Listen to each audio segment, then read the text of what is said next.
Assalamualaikum warahmatullahi wabarakatuh. Waalaikumsalam warahmatullahi wabarakatuh. Bismillah, alhamdulillah, wassalatu wassalamu ala rasulillah, amma ba'du. Yang saya hormati Dewan Juri, para pembimbing, serta hadirin sekalian yang berbahagia. Pertama-tama, marilah kita panjatkan puji syukur kehadirat Allah Subhanahu wa Ta'ala. Karena rahmat dan izinnya lah kita dapat berkumpul di acara yang penuh berkah ini dengan ucapan Alhamdulillah. Sholawat serta salam semoga senantiasa tercurahkan kepada junjungan kita Nabi Agung Nabi Muhammad Sallallahu Alaihi Wasallam, yang selalu kita nantikan syafaatnya yaumul qiyamah. Amin ya rabbal alamin. Hadirin yang berbahagia, dunia hari ini mengalami perubahan yang sangat cepat. Teknologi berkembang, persaingan global semakin ketat, dan tantangan moral semakin kompleks. Banyak generasi muda kehilangan arah akibat terpengaruh konten negatif, budaya instan, serta pergaulan yang jauh dari nilai karakter. Tantangan ini membuat pendidikan di Indonesia harus mampu membangun generasi yang bukan hanya berakhlak mulia, tapi juga siap berkompetisi di dunia nyata. Dalam konteks inilah pesantren memainkan peran penting. Pesantren dikenal sebagai lembaga pendidikan yang menerapkan pembelajaran menyeluruh seperti pendidikan akhlak, ilmu agama, kedisiplinan, serta keterampilan hidup. Lingkungan pesantren membiasakan santri hidup tertib, mandiri, dan bertanggung jawab. Nilai-nilai ini menjadi fondasi yang membuat santri mampu tumbuh menjadi generasi yang siap berkompetisi tanpa kehilangan akhlak. Hadirin sekalian, Allah Subhanahu wa Ta'ala berfirman dalam surah Al-Ankabut ayat 69 yang berbunyi, A'udzubillahi minasyaitonirrajim. Bismillahirrahmanirrahim. Walladzina jahadu fina lanahdiyannahum subulana. Yang artinya, dan orang-orang yang bersungguh-sungguh di jalan kami, niscaya kami akan tunjukkan kepada mereka jalan-jalan kami. Ayat ini menjelaskan bahwa kesungguhan dan kedisiplinan adalah kunci keberhasilan.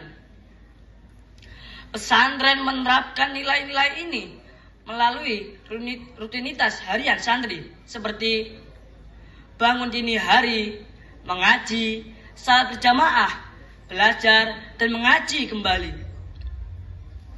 Kebiasaan ini melahirkan pribadi yang tangguh, teratur, dan siap menjalani dinamika kehidupan. Selain itu, Rasulullah Shallallahu Alaihi Wasallam bersabda, Al-mu'minul qawiyyu khairun wa ahabbu ilallah minal mu'minid dhaif. Yang artinya, mukmin yang kuat lebih baik dan lebih dicintai Allah daripada mukmin yang lemah.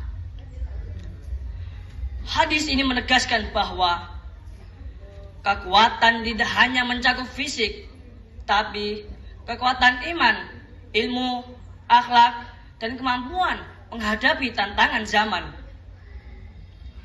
Inilah yang ditanamkan oleh pesantren, membentuk generasi yang kuat secara moral sekaligus kompeten secara intelektual. Hadirin yang saya hormati, di era sekarang persaingan bukan hanya tentang siapa yang paling pintar, tetapi siapa yang paling mampu beradaptasi, bekerja keras, dan menjaga integritas. Fenomena seperti penyalahgunaan teknologi, kecanduan gawai, hingga hilangnya motivasi belajar banyak terjadi pada remaja. Pesantren hadir sebagai solusi, membentuk lingkungan yang mendorong fokus belajar, memperkuat karakter, serta mencetak santri yang tidak mudah terpengaruh hal negatif. Pesantren juga terus berkembang mengikuti kebutuhan zaman. Banyak pesantren kini mengajarkan ilmu sains, bahasa asing, teknologi informasi, serta keterampilan praktis. Ini membuat santri tidak hanya unggul dalam akhlak, tapi juga memiliki daya saing yang kuat di dunia kerja maupun masyarakat luas. Hadirin yang berbahagia, kontribusi pesantren tidak hanya dirasakan oleh santri, tetapi juga oleh masyarakat. Para alumni pesantren sering menjadi pemimpin di berbagai bidang, seperti guru, pekerja profesional, pengusaha, hingga tokoh masyarakat. Mereka membawa nilai keteladanan, kedisiplinan, serta kejujuran yang sangat dibutuhkan dalam membangun bangsa. Sebagai penutup, marilah kita sadari bahwa pesantren adalah wadah strategis dalam membentuk generasi yang berakhlak mulia dan berdaya saing. Di tengah tantangan modern, pesantren tetap teguh menjadi generasi yang berkompetisi tanpa kehilangan akhlak. Hadirin yang saya hormati, demikian pidato yang dapat saya sampaikan. Semoga bermanfaat bagi kita semua. Wabillahi taufiq wal hidayah.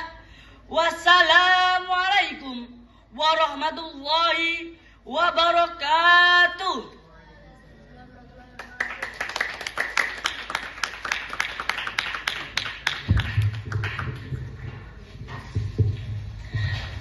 Dilanjutkan nomor urut 24, binti Atiatul Husna dari Al-Iflah Putri.